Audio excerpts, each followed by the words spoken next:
I lived in Eritrea till I was 9 years old. And Eritrea, if anybody knows Eritrea,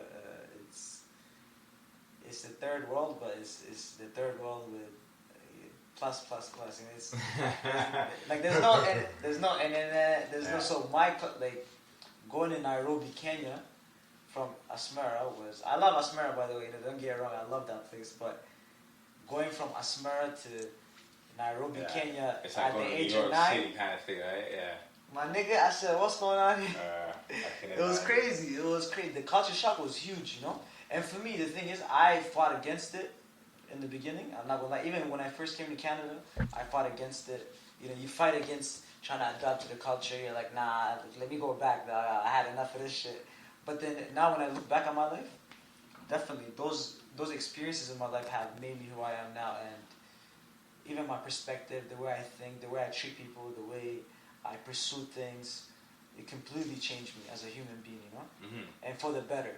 Mm-hmm. Even though at those circumstances, at those moments, I was hurt, I wanted, you know what I mean? I didn't like it, I didn't want to confirm, but eventually, now when I look at my life, I became a better man and a better human out of it. Yeah, man. And that's the most human thing ever, right? Like to think that you're gonna go somewhere foreign and like not adapt is to not be human. Because that's if there's one thing we've done over the course of time as humans is adapt to our environment. You know, where no matter what it is, like you could drop a nigga off in like butt fuck nowhere, you know, and leave him there. And, you know, nigga ain't gonna die. You know what I mean? He's gonna figure it out. He's gonna find out where to get food. He's gonna find out where to get clothes, where he can get shelter. And then all of a sudden, he's living and he's in the mix with everybody, you know? And so that's just how it goes. Like, we adapt, you know? And so, but like you said, like, you know, when you're from these places, like, for me, I'm from Somalia. And this is a recent thought of mine. Follow me here, okay? This is a recent, and I think I kind of explained it not too long ago. And it's not a complete thought, so don't judge me, guys.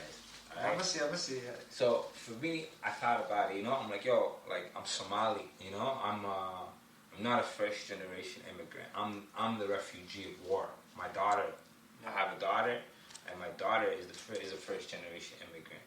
And so I'm Somali. That's the one thing. Boom. And it's like, what does it mean to be Somali? Not like the culture shit. Like, you know what I mean? Like, what does it really mean? You know, and what I found was we're one of the most homogenous groups of people on the planet. So what does that mean? It means we all speak the same language, we all adhere to the same religion, and we all adhere to the same culture. So no matter where in Somalia you live, you can live that. It's the same life. You know what I mean? And so when you're over there, it's insulated. It's like, it's not a big deal. You know, everybody's just like you. You know, it's the machine. It's cool. But when you come out here in a foreign place, what happens, and from my understanding, from my observations, experiences, is that we got here as a culture, everything went against everything our parents knew, right? We're Muslim. This is a non-secular country, you know. You know, we're Muslim, so therefore we prefer to have Sharia law. This is not happening over here.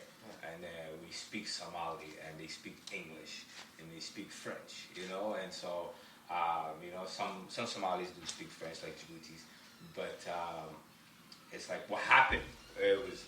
It got insulated all over again. As a community, we just shut down. Nothing goes in, nothing comes out. You know. And with that comes a lot of consequences. And one of those consequences is, as a culture, I find a lot of us, and even other African cultures, I also see the same kind of thing. We worry a lot about other people's opinions, the people that are in our culture. You know? I see that a lot with my culture as well. Yeah, we worry about their opinions, we worry about what they think about us, you know what I mean? And, you know, and there's a solution to a large problem we have in the streets, in our culture. Our solution lies somewhere in there. You know what I'm saying? That's where we gotta start looking. Like, what the fuck's going on? You know, like niggas really give a shit about what Abdi said about him, rather than, you know, keep it pushing. Like, or he's gonna be like, shit, I flexed on Abdi last week. Now I'm just gonna see me, you know, working a menial 9 to 5, you know, and fuck that. I'd rather not do that, you know. Nobody's gonna see me down. That's the thing, though. That's what I was telling you. Like I was talking to you earlier about pride. I feel like our people, we get killed by pride, especially when we come here. Yeah, dog. As a Somali, that's the name of the game. That's what I mean, pride, bro. Let me tell you this. You know, when you come here. Yeah. I like this bubble water, by the way. Nah, like it's like you said, right? You start worrying about what Abdi did or what this guy did. Same thing with Eritreans. They care about what school this guy's going to, so you should go to that school, or this guy did that, or you know what I mean. And that's where the disconnect happens with their children. You're coming here trying to compete with a person where you have no right to compete with. You know what I mean? You shouldn't be. This person has nothing. You know what I mean? You both have nothing here. It becomes like a race. Instead of you trying to beat the system and trying to get to a place where you want to be, you want to say, bro, me and this guy were from the same place, and I gotta beat him to that trophy before he beats me. Welcome to the No Big Words podcast.